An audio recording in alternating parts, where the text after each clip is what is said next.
ជាបឋមនេះខ្ញុំសូមអនុញ្ញាតគ្រប់ជំរាបសួរលោកគ្រូជាទីគោរពព្រមទាំងសួស្តីមិត្តរួមថ្នាក់ទាំងអស់គ្នាដែលមានវត្តមាននៅទីនេះជាទីរាប់អានជំរាបសួរនេះខ្ញុំឈ្មោះខេងម៉ៃលីងជាសាលារៀនថ្នាក់ទី6ខ2នៃសាលារៀនបើធីអន្តរជាតិសាខាទី9ទីតាំងស្ទឹងមានជ័យថ្ងៃនេះផងដែររួមនេះខ្ញុំផ្ទាល់ពិតជាមានកិត្តិយសណាស់ដែលលោកគ្រូបានឲ្យរួមនេះខ្ញុំមកបកស្រាយនៅប្រធានបទមួយដែលលើកឡើងថា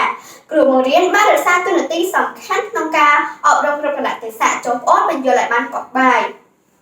ដោយយើងបានដឹងទៅហើយថាមនុស្សអាចបង្រៀនឲ្យមនុស្សដូចគ្នាឲ្យខ្លាយទៅជាអ្នកដឹកនាំពិភពលោកបានតាមអ្នកទាំងអស់យើងទៅថាអ្នកដឹកនាំពិភពលោកទាំងនោះគឺសុទ្ធតែជាអ្នកដែលបានឆ្លងកាត់ការបង្រៀនរបស់គ្រូបង្រៀនដើម្បីបកស្រាយប្រធានបទខាងលើឲ្យបានបកបាយសូមអនុញ្ញាតឲ្យរូបនេះខ្ញុំបកស្រាយនៅពាក្យចំនួន3ជាមុនសិនបើយកទៅតាមវចនានុក្រមខ្មែររបស់សម្ដេចព្រះសង្ឃរាជជនណាបានអនុញ្ញាតន័យទៅលើពាក្យទី1រក្សានៅពេជ្ជកិរិយាថែទាំចិញ្ចឹមបីបាច់អប់រំនៅពេជ្ជកិរិយាបង្វឹកចិត្តជួសជុលវិជ្ជានិងកិរិយាមារយាទកលៈទេសៈថ្នាក់ពាក្យនាមការសម័យរបស់ស្រុកទេសអ្នកទាំងអស់គ្នាជាទីគោរពតើគ្រូជាអ្វីគ្រូគឺជាគំរូគ្រូគឺជាឃ្លាំងនៃចំណេះដឹងគ្រូគឺជាពន្លឺនៃបញ្ញាដែលបញ្ចាំងទៅអ្នកអវិជ្ជាគ្រូគឺជាអ្នកដែលអាចព្យាបាលជំងឺរោគអវិជ្ជា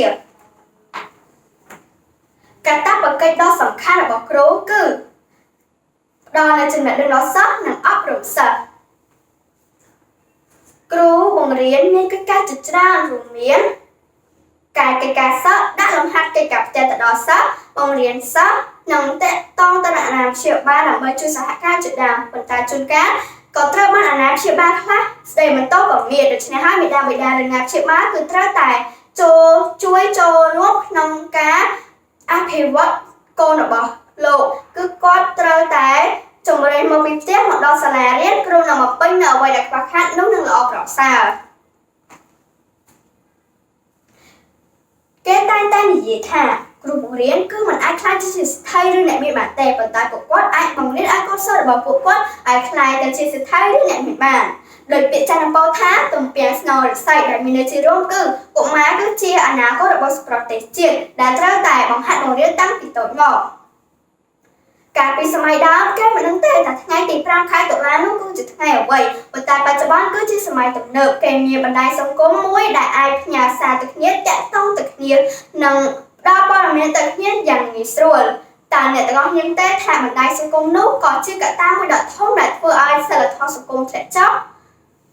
សួរថាតើយើងអាចកែប្រែសង្គមនោះបានទេចម្លើយគឺមិនបានទេតើអញ្ចឹងយើងត្រូវធ្វើដូចម្តេចបើតាមនេះខ្ញុំយកឃើញថាគឺមានតែគ្រូបង្រៀនតែប៉ុណ្ណោះដែលអាចជួយបានពីព្រោះពួកគាត់គឺជាអ្នកដែលមានក្រមសីលធម៌និងមនសិការខ្ពស់តែប៉ុណ្ណោះសរុបសេចក្តីខាងលើនេះមកដើម្បីបានសង្គមមួយដែលមានសុខសន្តិភាពនិងមានការអភិវឌ្ឍគឺផ្ដើមចេញពីគ្រូបង្រៀនគឺគ្រូបង្រៀនជាអ្នកតម្រង់នៅបង្រៀនប្រសិនបើគ្រូបង្រៀនជាអ្នកតម្រង់នៅបង្រៀនមិនបានល្អនោះនឹងមានបញ្ហានៅខាងមុខជាមិនខាននិងមួយទៀតគឺគេតែងតែនិយាយថាបើគ្រូអន់សិស្សក៏អន់តែបើគ្រូពូកែសិស្សក៏ពូកែដូចគ្រូដែរក្នុងនាមយើងជាអ្នកដែលបានឆ្លងកាត់ការបង្រៀនរបស់គ្រូបង្រៀនចូលយើងទាំងអស់គ្នាលើកតម្កើងការសិក្សាលើកតម្កើងការបង្រៀនលើកតម្កើងការអប់រំនិងលើកទឹកចិត្តដល់ពួកគាត់ឲ្យស្របទៅនឹងប្រធានបទខាងលើជាចុងក្រោយនេះខ្ញុំសូមអរគុណលោកគ្រូនិងមិត្តភ័ក្តិទាំងអស់គ្នាដែលបានចំណាយពេលដ៏មានតម្លៃស្ដាប់ការបកស្រាយប្រធានបទរបស់អ្នកខ្ញុំតាំងពីដើមរហូតដល់ចប់សូមអរគុណ